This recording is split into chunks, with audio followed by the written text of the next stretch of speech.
Hello everyone! Welcome back to Red Doe Reads. Today we have r/Am I the Butthole? If you want me to cover some specific subreddit in the next video, leave it in the comments.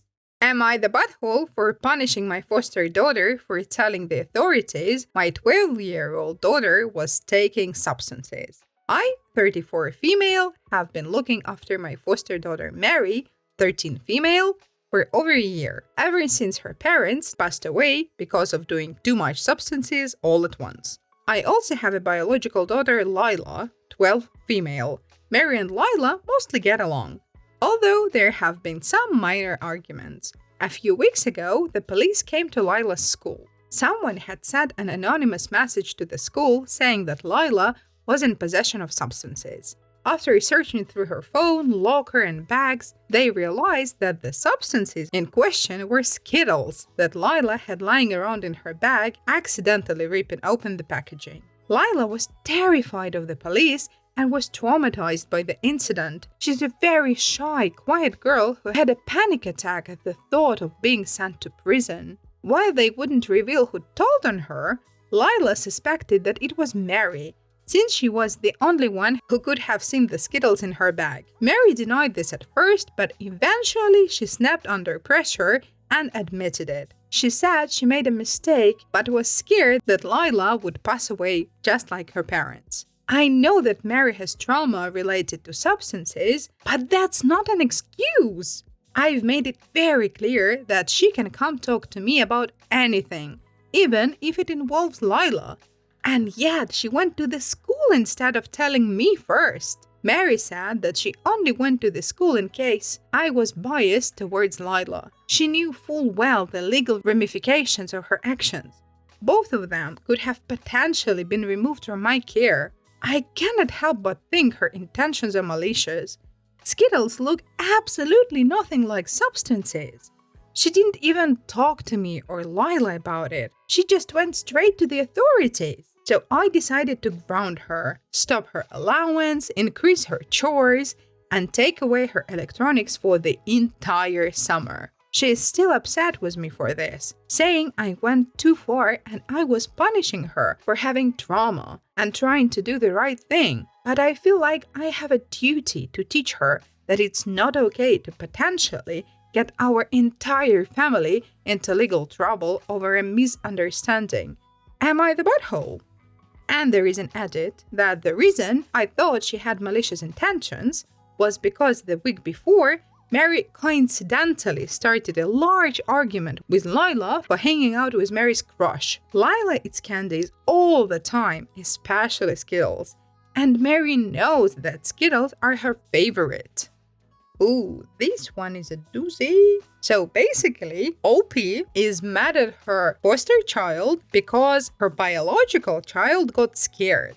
The fact that her foster child obviously acted out of care, love, and trauma obviously did not really matter to OP. So Mary was right about OP being biased towards her biological child. And I do not understand the fuss and the punishment that OP inflicted on Mary seems too harsh. Nothing would happen if police came, checked, and found nothing. So it only seems to me that OP is afraid that police could find something in her home or in Lila's bag. Because why be scared of authorities that much if you have zero things to hide? But maybe I am biased, and I apologize for that. Guys, we got to 246 subscribers! What a beautiful number! I would be so incredibly happy if we could get to 250 subscribers soon, because it is 250,000. Sounds great, right? So please subscribe, you will make my day, and come back tomorrow. Am I the butthole for not apologizing to my friend after she screamed at me and my kid at her wedding? 2 weeks ago, I, 29 female, my husband, 31 male, and son, 4 male, attended my BFF's 28 female wedding. It was a beautiful ceremony and everything was going great until BFF and her husband cut the cake. Important context, BFF did speak to me during her wedding planning about being unsure on whether or not to allow kids at her wedding.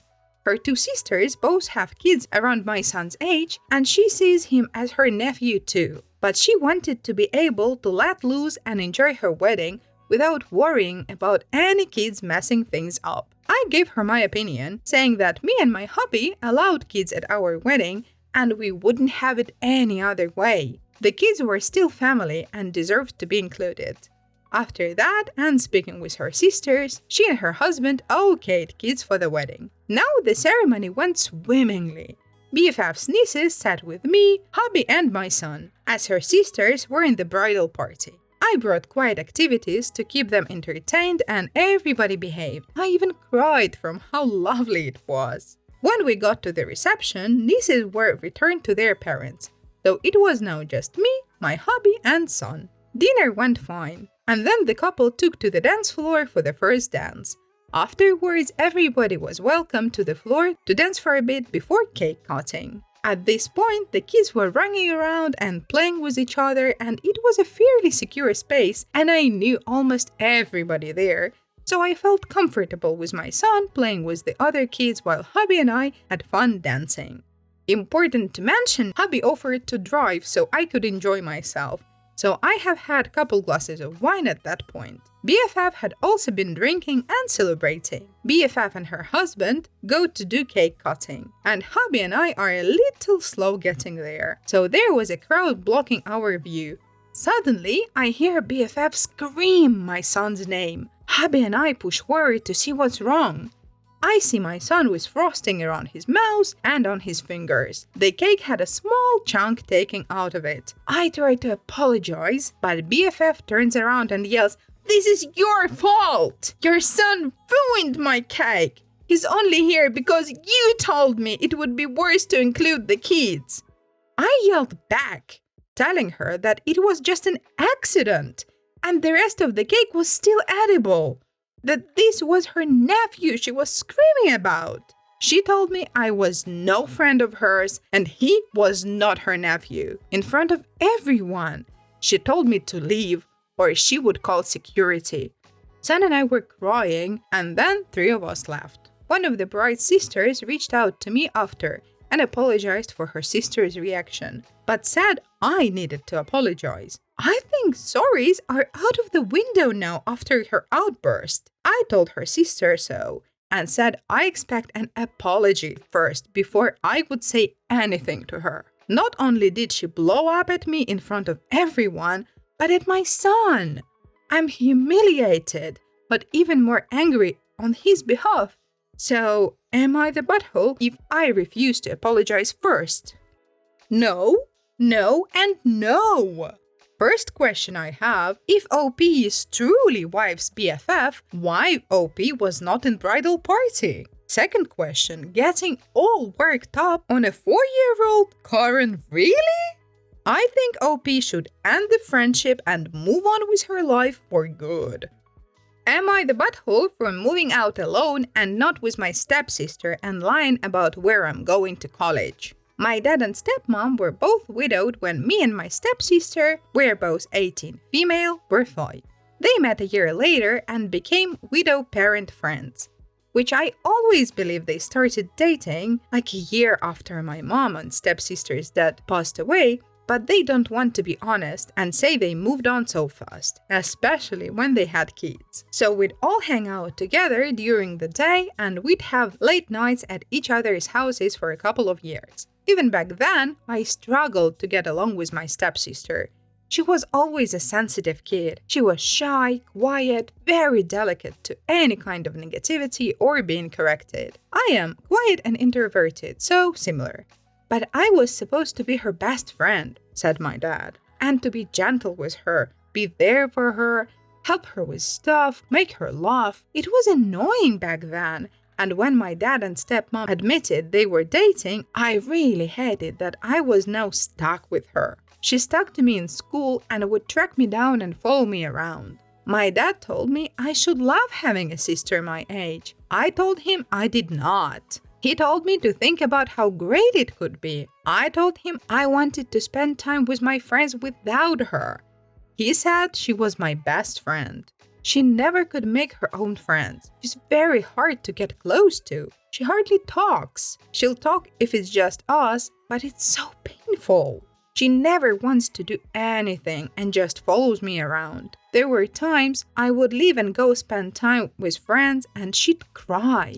And I would get into trouble for leaving her. Then our half-siblings were born, and it was a crap show. I love my half-siblings. It was clear I loved them, but not my stepsister. My stepmom made that a very big deal and told me I shouldn't love some siblings more than others. I should love everyone.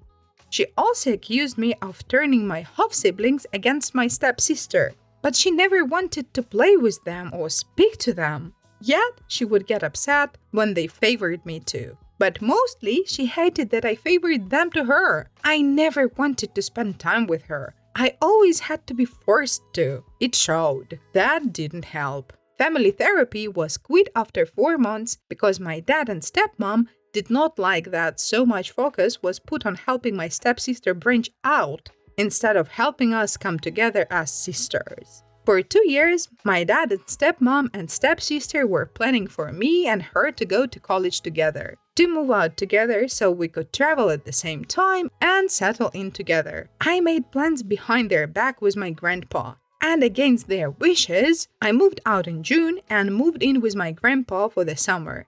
And I'll be starting community college in this town when school starts back up. My dad finally found out. He and my stepmom were already annoyed I moved out without my sister, and now they're annoyed we won't be in the same school. My dad was annoyed I lied to him for 2 years. I told him he left me with no choice. Am I the butthole? Of course not. OP is not her sister's mom. She's her sister's, sister, as it says in the name. And since now OP is an adult who can take their own decisions, that's what she did. If one kid is more socially capable than the other, it does not mean that they have to be an emotional support to the other child. Thank you for listening. I hope you enjoyed. You can also watch this awesome video or that awesome playlist. See you next time!